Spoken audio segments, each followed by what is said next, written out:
Hey everyone, this is Steve Rosenberg with Mynd Property Management, and I am here with my good friend Shannon. Hello, Steve. Hey Shannon. Hey everybody else. So we are here in Houston at the Mynd division, and people want to know, when is the right time to jump into the market and buy a deal in the Houston market? Now, Shannon's an expert when it comes to real estate in the Houston area. So Shannon, what would you say to someone if they're out of state or even if they live in Houston? What is the right and when is the wrong time to get involved and actually jump into this market and make something happen? Well, I would have to start off with, it's different for every client. Sure. What's that client's goal? What's the goal? What's the end goal?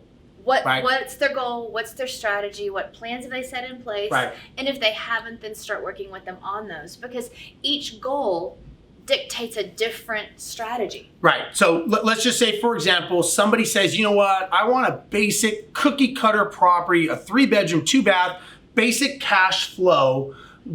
Is that an area? Does Houston have those? And if they do, where are they in Houston? Of course we have them. Yes. We have them. You're going to want to look in the suburbs. You're going to right. want to look in on the east side of Houston in the Humble area, yep. North up on side. the north side in the Spring Woodlands area, yep. out in the west in Katy, right. down south in Pearland, Clear Lake. Right. As long as you stay outlying areas, right. You're going to find those great 3-2s. They're going to cash flow for you and give you basic positive cash flow, basic appreciation. That is what would be considered a basic standard rental property. Now, and that could be your strategy to get you to a goal. Now, the next strategy could be, you know what, I want something that's going to go up in value. I just want something, I don't care about cash flow, because statistically, you're probably not going to get both. You're not going to get something that's going up in value and has strong cash flow in general. So you're going to pick one, and if that one is the appreciation, where do those exist, number one, and if they do, where are they? Yes, and so traditionally, Houston has said anything inside 610. Correct. It's going to be your appreciation play. Right. But I am seeing that expand outside right. of 610 to now be inside Beltway 8. So for those of you that are not in Houston, Houston has rings. 2 concentric circles. 3 now, actually. Well, there's 3. Now There's 3. And so the inner circle is 610. The middle circle is Beltway 8. Yep. And the outer circle is the Grand Parkway or 99. 99. So we've seen that those negative geared properties and the high appreciation plays are moving outside right. of 610. Because they've already built them out. You're running out of room, yes. yeah.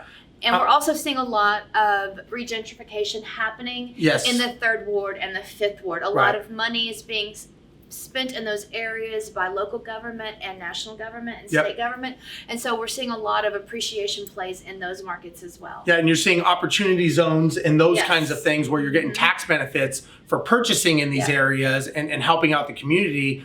So you're seeing a lot of that. And case in point, when you talk about the regentrification areas, Pete, my business partner, he bought a house, and I'll never forget, this is back in 2005. He bought a house for about $77,000. It was a 2-bedroom, 1-bath cottage in an area that I was shocked that he told me he wanted to keep this property and that he would build his house on one day. And I thought, there's no way that this is the same area that I'm thinking, but he did. And so anyways, what he ended up doing was he kept it as a rental for about 7 years. Then he ended up tearing the house down and building a house on it. In the last 2 years, that house is now worth about $875,000 yep. that he bought for $77,000. The land alone is probably worth, I think he said $350,000. $350,000. Whenever he tore the initial structure down and started building on his property, right. the land appraised at $350,000. Right, and so now again in that street in that area, that's all the houses you see. So that's a case in point that he had a goal. He had a strategy, he executed it, and that's how it happened. So, when you're looking at a city and you're looking at a market, deciding if you jump in, it's not necessarily looking at what you're seeing in front of you today. Because I did not see the same vision that he saw in that, and he clearly had a better vision, he had a better strategy, and it just goes to show that the information of what's coming, just like the 3rd Ward and the regentrifications and the opportunity zones, these are things that could tell you that, hey, you know what, this could match your goal and it could match your strategy. It just depends on what your goals are, yes, what your strategy is, and educating yourself to know that. Education is key. Education is a key. And again, these are just some things you want to think about when you're thinking of Houston or any city. Houston, we know obviously in the center is where you're going to get high appreciation. Expand out, and if you go out into the suburbs, you're going to have the standard positive cash flow, cookie cutter type properties. And so if anybody wants to know more about that, you can go to our website at mind.co, MYND.co, or you can find us on Facebook at the Mastermind Real Estate Investment Club. And there you can talk with people like Shannon, myself, other investors there to conversate, engage, and really get into discussions about areas and markets to help you make better decisions. So this is Steve and Shannon. Thank you very much, and we will talk to you guys later. Bye, everyone.